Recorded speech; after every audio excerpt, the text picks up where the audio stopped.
ಎಲ್ಲರಿಗೂ ನಮಸ್ಕಾರ. ಅಡಿಗೆ ಮನೆ ತಿನಿಸುಗಳು ಯೂಟ್ಯೂಬ್ ಚಾನಲ್ಗೆ ಸ್ವಾಗತ. ಇಂದು ಬೆಂಡೆಕಾಯಿ ಚಟ್ನಿ ಮಾಡೋದು ಹೇಗೆ ಅಂತ ತಿಳಿಯೋಣ. ಮೊದಲು ಗ್ಯಾಸ್ ಸ್ಟವನ್ನು ಆನ್ ಮಾಡಿಕೊಳ್ಳಿ. ಅದಕ್ಕೆ ಬಾಣಲಿ ಇಟ್ಟು ಎಣ್ಣೆಯನ್ನು ಹಾಕಿಕೊಳ್ಳಿ. ಎಣ್ಣೆ ಕಾದ ನಂತರ ಅದಕ್ಕೆ ಸಣ್ಣಗೆ ಹೆಚ್ಚಿಕೊಂಡಂತಹ ಬೆಂಡೆಕಾಯನ್ನು ಹಾಕಿಕೊಂಡು ಚೆನ್ನಾಗಿ ಫ್ರೈ ಮಾಡಿಕೊಳ್ಳಿ. ಅದರಲ್ಲಿರುವಂಥ ಲೋಳೆ ಹೋಗುವವರೆಗೂ ಚೆನ್ನಾಗಿ ಫ್ರೈ ಮಾಡಿ. ಹಾಗೆ ಸ್ವಲ್ಪ ಉಪ್ಪನ್ನು ಹಾಕಿಕೊಂಡು ಫ್ರೈ ಮಾಡಿಕೊಳ್ಳಿ.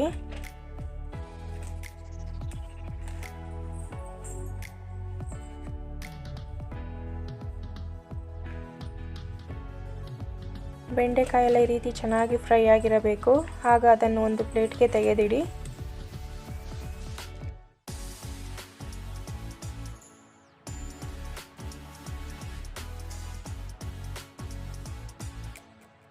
ಅದಾದ ನಂತರ ಅದೇ ಬಾಣಲಿಗೆ ಖಾರಕ್ಕೆ ಎಷ್ಟು ಬೇಕೋ ಅಷ್ಟು ಹಸಿಮೆಣಸಿನಕಾಯಿಯನ್ನು ಹಾಕಿಕೊಂಡು ಫ್ರೈ ಮಾಡಿ. ಈ ರೀತಿ ಮೆಣಸಿನಕಾಯಲ್ಲಿ ಚೆನ್ನಾಗಿ ಫ್ರೈ ಆಗಿರಬೇಕು. ಆಗ ಅದನ್ನು ಒಂದು ಪ್ಲೇಟ್ಗೆ ತೆಗೆದಿಡಿ. ಅದಾದ ನಂತರ ಶೇಂಗಾ ಬೀಜವನ್ನು ಹಾಕಿಕೊಂಡು ಚೆನ್ನಾಗಿ ಫ್ರೈ ಮಾಡಿ. ಹಾಗೆ ಸ್ವಲ್ಪ ಕರಿಬೇವನ್ನು ಕೂಡ ಸೇರಿಸಿಕೊಂಡು ಫ್ರೈ ಮಾಡಿ.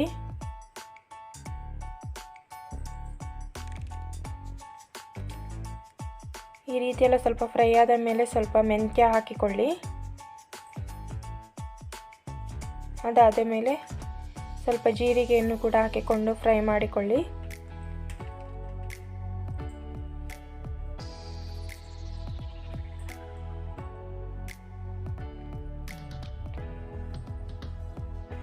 ಈ ರೀತಿ ಎಲ್ಲ ಚೆನ್ನಾಗಿ ಫ್ರೈ ಆದ ನಂತರ ಅದನ್ನು ಒಂದು ಪ್ಲೇಟ್ಗೆ ತೆಗೆದಿಡಿ.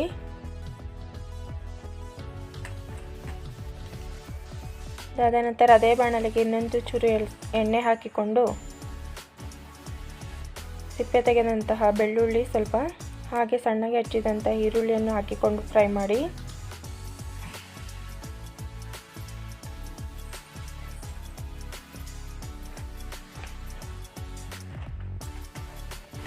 ಈರುಳ್ಳಿ ಎಲ್ಲ ಈ ರೀತಿ ಫ್ರೈ ಆದ ನಂತರ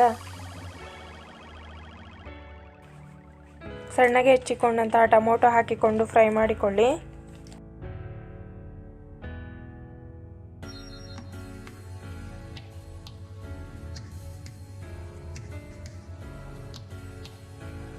ಟೊಮೊಟೊ ಈ ರೀತಿ ಸ್ವಲ್ಪ ಫ್ರೈ ಆದ ಮೇಲೆ ಅದಕ್ಕೆ ಸ್ವಲ್ಪ ಅರಿಶಿನ ಹಾಕಿಕೊಂಡು ಚೆನ್ನಾಗಿ ಫ್ರೈ ಮಾಡಿ.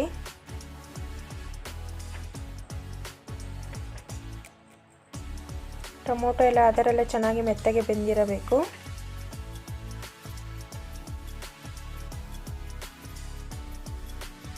ಈ ರೀತಿ ಟೊಮೊಟೊ ಎಲ್ಲ ಫ್ರೈ ಆದ ನಂತರ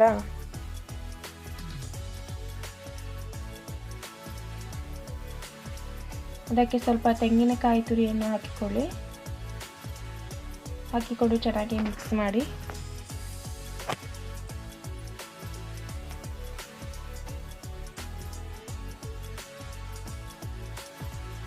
ಈ ರೀತಿಯೆಲ್ಲ ಮಿಕ್ಸ್ ಆದ ನಂತರ ಗ್ಯಾಸ್ ಸ್ಟವನ್ನು ಆಫ್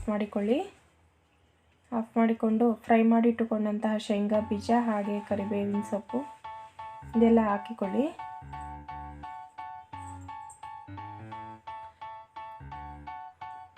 ಹಾಗೆ ಸ್ವಲ್ಪ ಕೊತ್ತಂಬರಿ ಸೊಪ್ಪು,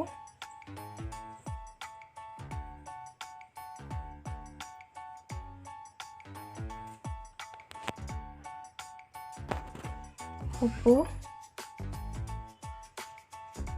ಫ್ರೈ ಮಾಡಿ ಇಟ್ಟುಕೊಂಡಂತಹ ಹಸಿಮೆಣಸಿನಕಾಯಿ ಇವೆಲ್ಲ ಒಂದು ಮಿಕ್ಸಿ ಜಾರ್ಗೆ ಹಾಕಿಕೊಂಡು ನುಣ್ಣಗೆ ರುಬ್ಬಿಕೊಳ್ಳಿ.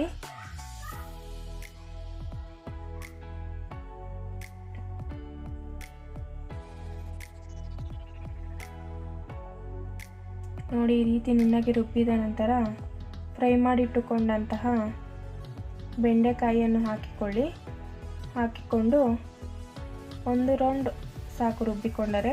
ಜಾಸ್ತಿ ನುಣ್ಣಗೆ ರುಬ್ಬಬೇಡಿ, ಒಂದು ರೌಂಡ್ ಮಾತ್ರ ರುಬ್ಬಿಕೊಳ್ಳಿ. ನೋಡಿ, ಈ ರೀತಿ ರುಬ್ಬಿಕೊಂಡ್ರೆ ಸಾಕು. ಹೀಗೆ ಬೆಂಡೆಕಾಯಿ ತಿನ್ನಲು ಸಿಗಬೇಕು ಆ ರೀತಿ ರುಬ್ಬಿಕೊಳ್ಳಿ. ಅದಾದ ನಂತರ ಚಟ್ನಿಗೆ ಒಗ್ಗರಣೆ ಮಾಡಲು ಗ್ಯಾಸ್ ಸ್ಟವನ್ನು ಆನ್ ಮಾಡಿಕೊಂಡು ಒಂದು ಬಾಣಲಿ ಇಟ್ಟು ಅದಕ್ಕೆ ಎಣ್ಣೆ ಹಾಗೆ ಸಾಸಿವೆ ಸ್ವಲ್ಪ ಜೀರಿಗೆ ಇವೆಲ್ಲ ಹಾಕಿ ಫ್ರೈ ಮಾಡಿ, ಅದಾದ ನಂತರ ಕರಿಬೇವಿನ ಸೊಪ್ಪು ಹಾಗೆ ಒಣಮೆಣಸಿನಕಾಯಿ ಹಾಕಿಕೊಂಡು ಚೆನ್ನಾಗಿ ಫ್ರೈ ಮಾಡಿಕೊಳ್ಳಿ.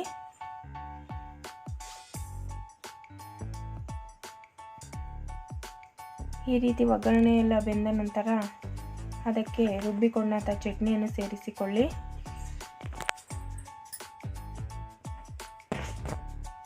ಸೇರಿಸಿಕೊಂಡೆಲ್ಲ ಚೆನ್ನಾಗಿ ಮಿಕ್ಸ್ ಮಾಡಿ ಗ್ಯಾಸ್ ಸ್ಟವನ್ನು ಆಫ್ ಮಾಡಿ. ಈ ರೀತಿ ಎಲ್ಲ ಮಿಕ್ಸ್ ಮಾಡಿಕೊಂಡರೆ ಬೆಂಡೆಕಾಯಿ ಚಟ್ನಿ ಸವಿಯಲು ಸಿದ್ಧವಾಗುತ್ತೆ. ಇದು ತುಂಬಾ ರುಚಿಯಾಗಿರುತ್ತೆ. ಹಾಗೆ ಮುದ್ದೆ, ಅನ್ನ, ಚಪಾತಿ, ರೊಟ್ಟಿ, ದೋಸೆಗೂ ಕೂಡ ತುಂಬ ರುಚಿಯಾಗಿರುತ್ತೆ. ಈ ರೀತಿಯಾದ ಬೆಂಡೆಕಾಯಿ ಚಟ್ನಿ ನೀವು ಕೂಡ ಒಮ್ಮೆ ಮನೆಯಲ್ಲಿ ಮಾಡಿ, ತುಂಬಾ ರುಚಿಯಾಗಿ ಬರುತ್ತದೆ. ನಾವು ಮಾಡುವ ರೆಸಿಪಿ ನಮಗೆ ಇಷ್ಟ ಆದರೆ